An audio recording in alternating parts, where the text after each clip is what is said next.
What's going on, you guys? Joe Pazzi here with another awesome review. Today we were reviewing Refrigerator Full of Heads by DC. It's about these millionaires getting killed by robbers, and they want this dagger that has these powers to possess them, and then the family all dies. And it's about this new family needs the marsh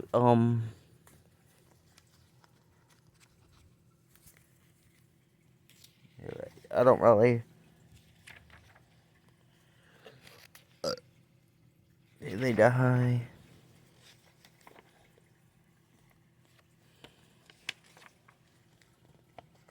And then it's basically other people go on a camping trip, and they cut off the shark's head with this axe that has a power, and his head's still alive, and it's chomping the boat. Let me find you a page.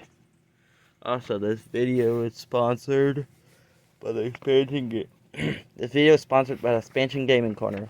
Toys, comics, and much more. Look more on Facebook. 181 West Jackson Street. Yeah. Millersburg, Ohio. Tell me your old pal Isaiah sent ya.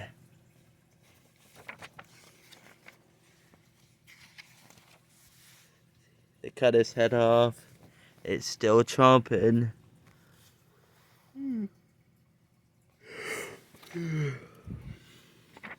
And that is my review on Refrigerator Full of Heads. Like, share, and comment. I'll see you in the next video. Bye-bye. I'll be reviewing Stray Dogs Dog Days issue 1.